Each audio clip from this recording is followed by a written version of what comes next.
Hello everyone. तो कैसे हैं आप सभी। हम लोग यूपीएससी के मॉडर्न इंडिया के क्वेश्चंस देख रहे थे। एक वीडियो मैंने डाल दिया है, दूसरा देखते हैं। इसमें जो टॉपिक है Indian renaissance and reform movement. पहला क्वेश्चन है, आंध्र प्रदेश में मदनपल्ली के संदर्भ में निम्नलिखित में से कौन सा कथन सही है। आपके ऑप्शन है ए, पिंगली वकैया ने यहाँ भारतीय राष्ट्रीय ध्वज तिरंगे का डिजाइन किया। बी, पिटाभी सीतारमैया ने यहाँ से आंध्र क्षेत्र में भारत छोड़ो आंदोलन का नेतृत्व किया। सी, रविन्द्रनाथ टैगोर ने यहाँ राष्ट्रगान का बंगला में अंग्रेजी में अनुवाद किया। डी, मैडम ब्लावत्स्की तथा कर्नल ऑल्टकॉट ने सबसे पहले यहाँ थियोसॉफिकल सोसाइटी का मुख्यालय स्थापित किया। तो आपका जो सही आंसर होगा वो सी होगा। रविन्द्रनाथ टैगोर ने यहाँ राष्ट्रगान का बंगला से अंग्रेजी में अनुवाद किया था और उनकी जो अंग्रेजी भाषा में अनुवाद करने में मदद की थी वो थी मार्गरेट कजिन्स। ठीक है, तो ये ध्यान रखिए।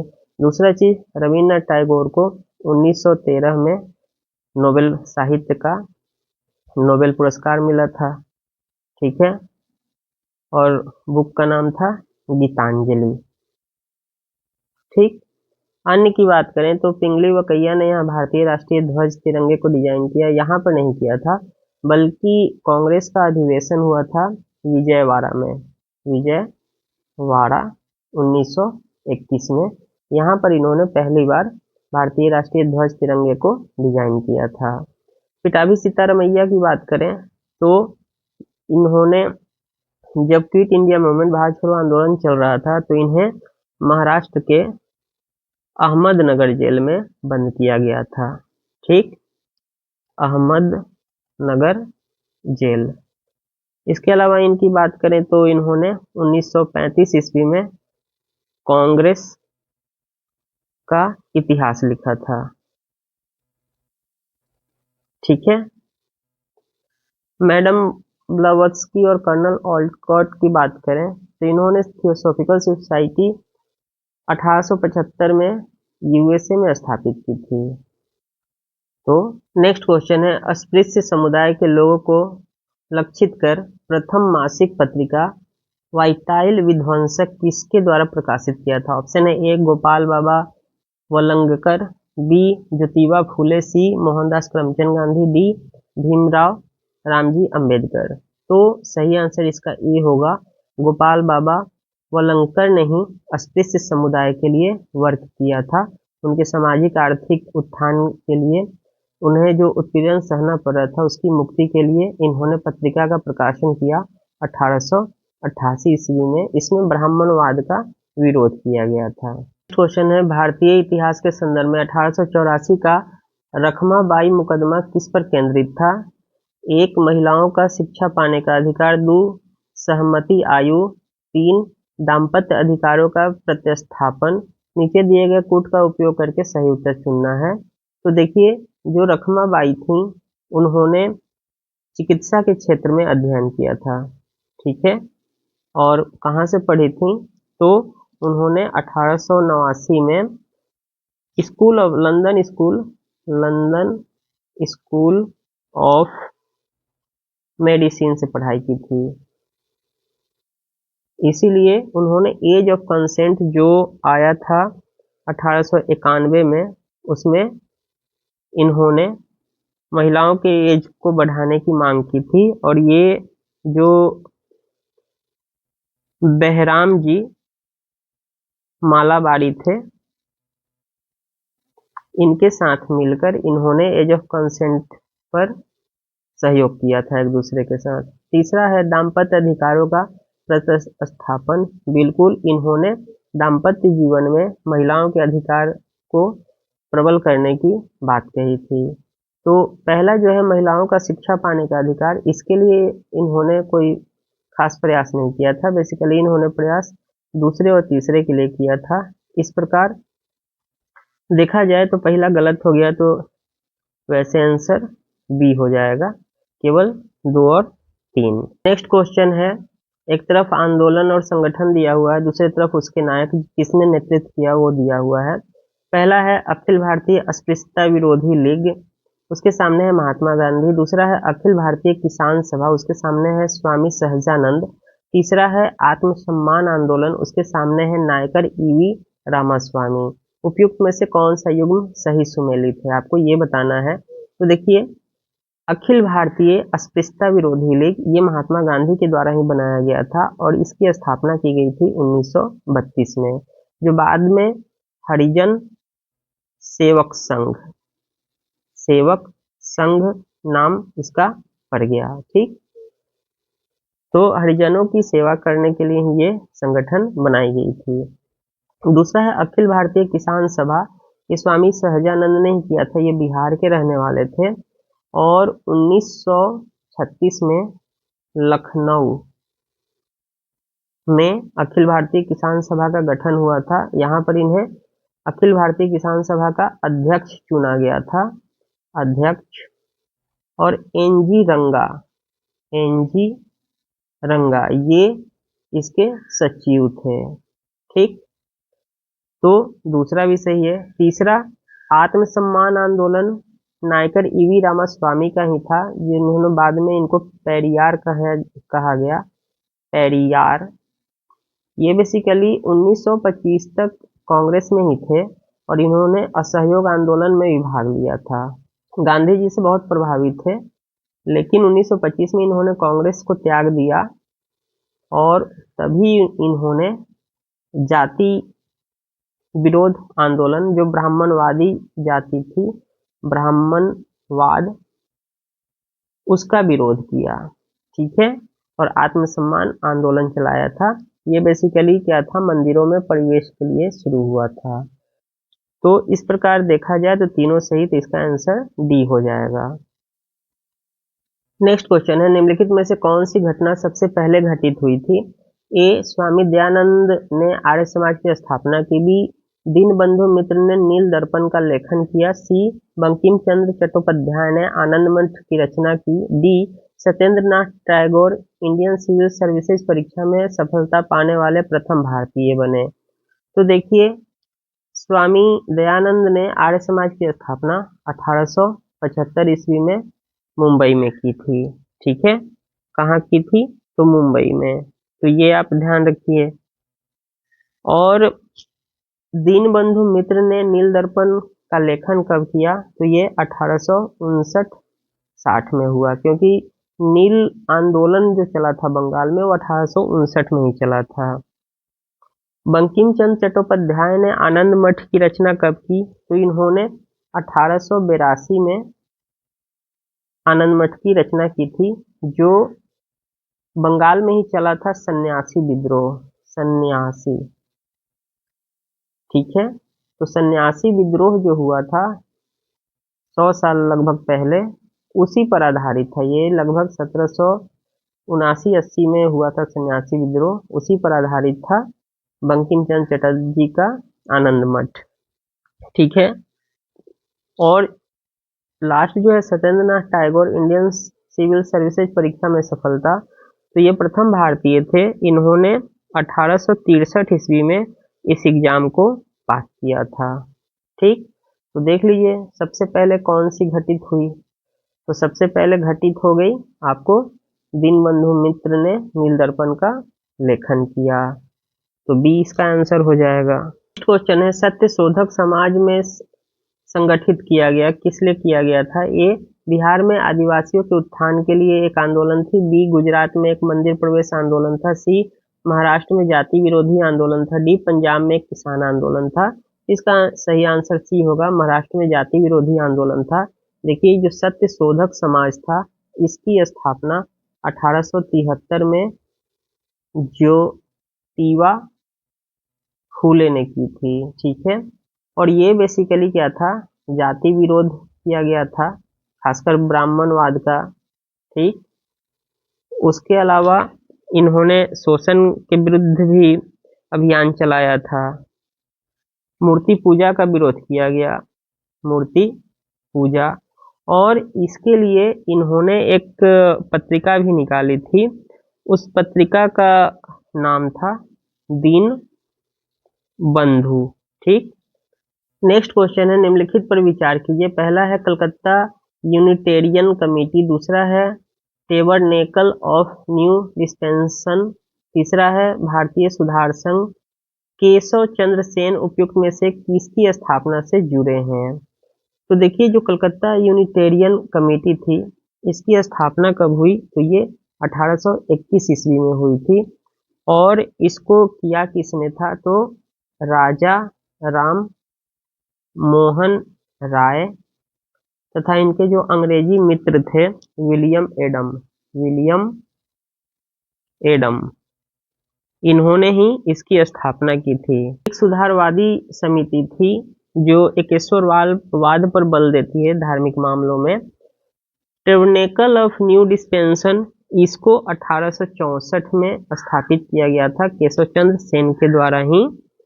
और जो भारतीय सुधार संघ है, इसकी स्थापना 1870 ईस्वी में की गई थी।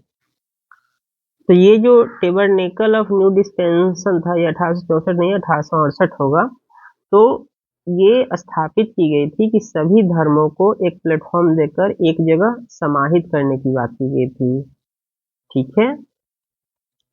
और भारतीय सुधार संघ की बात करें तो ये धर्मनिरपेक्षता के पक्ष को उजागर करता था। ठीक है, धर्मनिरपेक्षता का पक्ष, इस पर इन्होंने बल दिया था। इस प्रकार देखा जाए तो इसका सही आंसर बी होगा, केवल 2 और 3।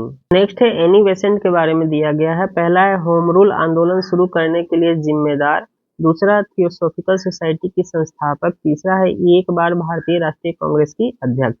तो देखिए होम रूल आंदोलन शुरू करने के लिए जिम्मेवार थी, 1916 में है होम रूल आंदोलन चला था और ये बाल गंगाधर तिलक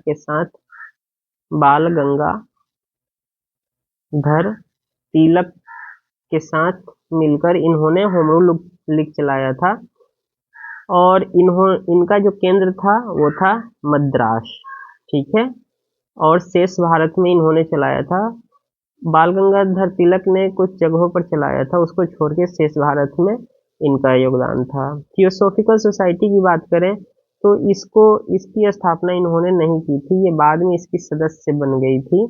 इसकी जो स्थापना हुई थी वो मैडम ब्लोवस्की और ऑलकॉट ने 1875 ईस्वी में यूएसए में किया था, जो मैंने ऊपर आपको बताया है। एक बार भारतीय राष्ट्रीय कांग्रेस की अध्यक्ष, बिल्कुल, ये 1917 ईस्वी में भारतीय राष्ट्रीय कांग्रेस की अध्यक्ष बनी थी। तो इस प्रकार इसका आंसर क्या हो जाएगा? 1 और 3 सी आंसर होगा। क्वेश्चन है निम्नलिखित में से किन दलों की स्थापना डॉक्टर बी.आर. अम्बेडकर ने की थी? पहला है the peasant and workers party of India, दूसरा है all India schedule caste federation, तीसरा है इंडिपेंडेंट लेबर पार्टी। तो देखिए the peasant and workers party of India की स्थापना मार्क्सवादियों ने की थी। ठीक है, और इसकी स्थापना हुई थी 1949 ईस्वी में। तो ये डॉक्टर बी.आर. अम्बेडकर का काम नहीं था। फिर all India schedule caste federation की स्थापना 1942 में की गई थी और इसमें दलित समुदाय के अधिकारों को लड़ने का इसमें प्रमुख उद्देश्य बनाया गया था। इंडियन लेबर पार्टी की स्थापना ये 15 अगस्त 1936 को की गई थी और इस पार्टी ने 1937 का जो प्रांतीय चुनाव उसमें पार्टिसिपेट किया था। अम्बेडकर जो है खुद बॉम्बे विधानसभा से चुनकर आए थे। ठीक है, तो इस प्रकार जो सही आंसर होगा 2 और 3 होगा, 20 का आंसर हो जाएगा। नेक्स्ट क्वेश्चन है ब्रह्म समाज के संबंध में निम्नलिखित में से कौन सा कथन सही है? पहला है इसने मूर्ति पूजा का विरोध किया, दूसरा है इसने धार्मिक ग्रंथों की व्याख्या के लिए एक पुरोहित वर्ग की आवश्यकता से इनकार किया, तीसरा है इसने इस सिद्धांत को लोकप्रिय बनाया कि वेद अचूक हैं। तो देखिए ब्रह्म समाज की स्थापना राजा राम मोहन राय ने 1928 ईस्वी में की थी और इस संगठन ने मूर्ति पूजा का तो विरोध किया और एकेश्वरवाद पर बल दिया था। इसने धार्मिक ग्रंथों की व्याख्या के लिए एक पुरोहित वर्ग की आवश्यकता को इनकार कर दिया था। बिल्कुल, ये भी स्टेटमेंट क्या है? ये सही है। इसने इस सिद्धांत को लोकप्रिय बनाया कि वेद अचूक हैं। तो वेद अचूक है इसको तो ये मानते हैं, परंतु इन्होंने इस सिद्धांत को लोकप्रिय नहीं बनाया था। तो ये तीसरा जो होगा केवल लोकप्रिय नहीं बनाया था इन्होंने, इसलिए ये गलत हो जाएगा। इस प्रकार सही आंसर बी होगा 1 और 2। ठीक है।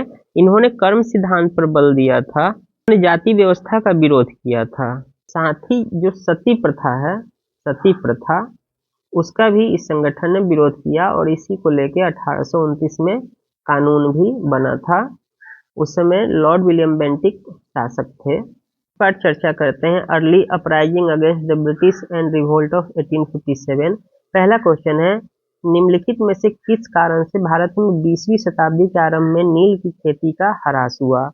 ऑप्शन है ए, नील के उत्पादों के अत्याचारी आचरण के काश्तकारों का विरोध, बी, नई खोजों के कारण विश्व बाजार में इसका अलाभकर होना, सी, नील की खेती का राष्ट्रीय नेताओं द्वारा विरोध किया जाना, डी, उत्पादकों के ऊपर सरकार का नियंत्रण। तो सही आंसर बी होगा कि नई खोजों के कारण विश्व बाजार में इसका अलाभकर होना। जर्मनी में क्या हुआ कि सिंथेटिक नील बनाया जाने लगा। ठीक है। और ये कब से शुरू हो गया? तो सबसे पहले 1878 में बना और बाद के दशकों में इसका उत्पादन तीव्र हो गया। 1890 तक आते आते इसका उत्पादन तीव्र हो गया। इसलिए जो नई खोजें हुई थी, इसने वैश्विक बाजार में नील की मांग को कम कर दिया। दूसरा है, भारत के इतिहास के संदर्भ में उलगुलान अथवा महान उपद्रव निम्नलिखित में से किस घटना का विवरण था? ऑप्शन है ए, 1857 के विद्रोह का, बी, 1921 के मोकला विद्रोह का, सी, 1859-60 के नील विद्रोह का, डी, 1899-1900 के बिरसा मुंडा विद्रोह का। तो सही आंसर इसका डी होगा, 1899-1900 के बिरसा मुंडा विद्रोह का ही ये संदर्भ है उलगुलान। तो देखिए, जो बिरसा मुंडा थे, इसको मुंडा विद्रोह भी कहते हैं और इन्होंने ही नेतृत्व प्रदान किया था। इन्होंने अपने आप को भगवान का, ईश्वर का रूप माना था। लेकिन यह जो विद्रोह था, अपने जो तात्कालिक लक्ष्य थे उसको पूरा करने में असफल रहा था। लेकिन बाद में क्या हुआ, इनको कुछ अधिकार दिए गए। 1908 में छोटा नागपुर टेनेंसी एक्ट आया था, काश्तकारी अधिनियम, और इनके लिए अलग नियम बनाए गए।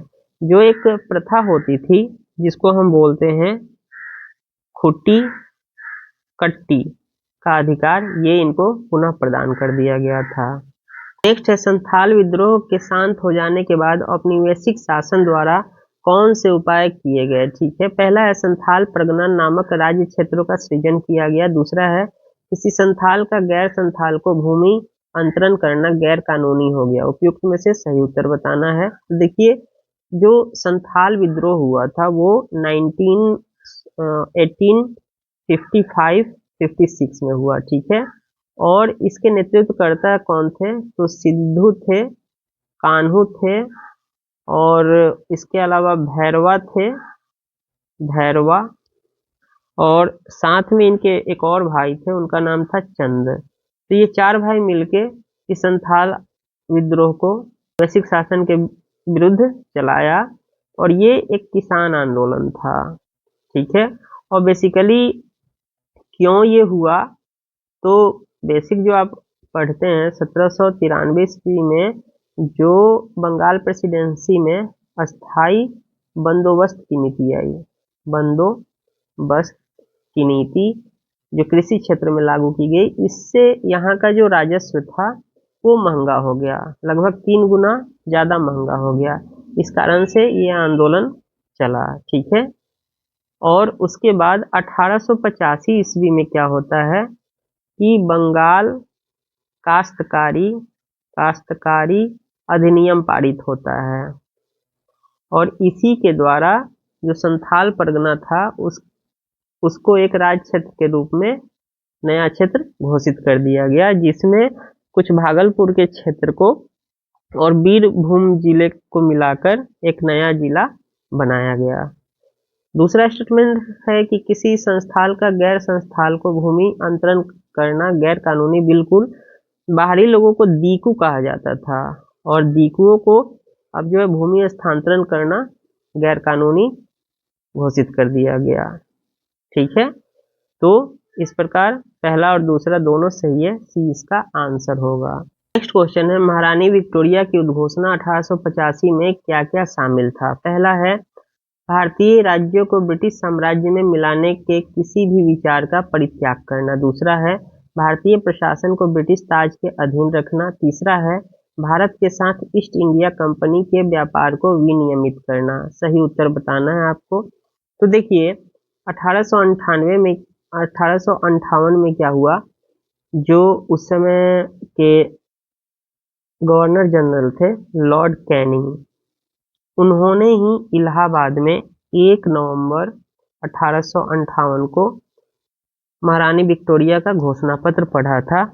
उसमें यह प्रावधान किया गया कि जो राज्य के विलय की नीति है, राज्य विलय की नीति, इसका त्याग कर दिया गया। ठीक है, तो भारतीय राज्यों को ब्रिटिश साम्राज्य में मिलाने के किसी भी विचार का परित्याग कर दिया गया। दूसरा है कि अब जो शासन है भारत का, वो डायरेक्ट ब्रिटिश ताज के अंतर्गत चला गया, और जो गवर्नर जनरल था, गवर्नर जनरल, अब उसको एक नया नाम दिया गया वायसराय, जो क्राउन का प्रतिनिधि होता था भारत में। ठीक, तो दूसरा भी सही है। तीसरा, भारत के साथ ईस्ट इंडिया कंपनी के व्यापार को विनियमित किया गया, ये गलत है, क्योंकि ईस्ट इंडिया कंपनी का व्यापार 1858 में पूर्णतः समाप्त हो गया। इस प्रकार तीसरा जो है गलत हो गया, और इस प्रकार आंसर जो होगा ए होगा 1 और 2। क्वेश्चन है, भारत में 19वीं शताब्दी के जनजातीय विद्रोह के लिए निम्नलिखित में से कौन से तत्व ने साझा कारण मुहैया किया? ऑप्शन है ए भू राजस्व की नई प्रणाली का लागू होना और जनजातीय उत्पादों पर कर का लगाया जाना। बी जनजातीय क्षेत्रों में विदेशी धर्म प्रचारकों का प्रभाव। सी जनजातीय क्षेत्रों में बिचौलियों के रूप में बड़ी संख्या में महाजनों, व्यापारियों और लगान के ठेकेदारों का बढ़ना। डी जनजातीय समुदायों की प्राचीन भू संबंधी व्यवस्था का संपूर्ण विदारण। तो देखिए ये सभी चीजें लागू हुई, लेकिन जो सबसे इम्पोर्टेंट हुआ वो जो है जनजातीय समुदाय की प्राचीन भूमि संबंधी व्यवस्था थी, वो खत्म हो गई। ठीक है, क्योंकि जो नई भूमि व्यवस्था आई 1893 ईस्वी में, 1793 ईस्वी में, जो बंगाल प्रेसिडेंसी में पहले लागू हुई थी, जमींदारी प्रथा या अस्थाई बंदोबस्त की प्रथा, अस्थाई जमींदारी प्रथा, इसने क्या किया कि भूमि के कर राजस्व को बढ़ा दिया, और साथ में क्या किया कि अब दिक्कू जो थे बाहरी लोग, उनको भूमि बेची जा सकती थी, तो एक हाथ से दूसरे हस्तांतरण होने लगा। क्योंकि राजस्व व्यवस्था बढ़ गया था, तो आदिवासी जो है भूमि कर चुका नहीं पाते थे, तो उसके लिए साहूकारों पर निर्भर होना पड़ता था, तो इससे भूमि का हस्तांतरण भी बढ़ गया। साथ में इन क्षेत्रों में विदेशी धर्म का प्रचार प्रसार भी बढ़ा और उनका सहयोग भी नहीं मिला। लेकिन सबसे सटीक जो आंसर होगा वो डी होगा कि जनजातीय समुदायों की प्राचीन भूमि संबंधी व्यवस्था का संपूर्ण विदारण, मतलब खत्म हो जाना। तो चलिए मिलते हैं नेक्स्ट क्लास में। तब तक चैनल पर नए हैं तो सब्सक्राइब करें, लाइक करें, शेयर करें, बेल आइकन को दबाएं, नोटिफिकेशन पाएं। धन्यवाद।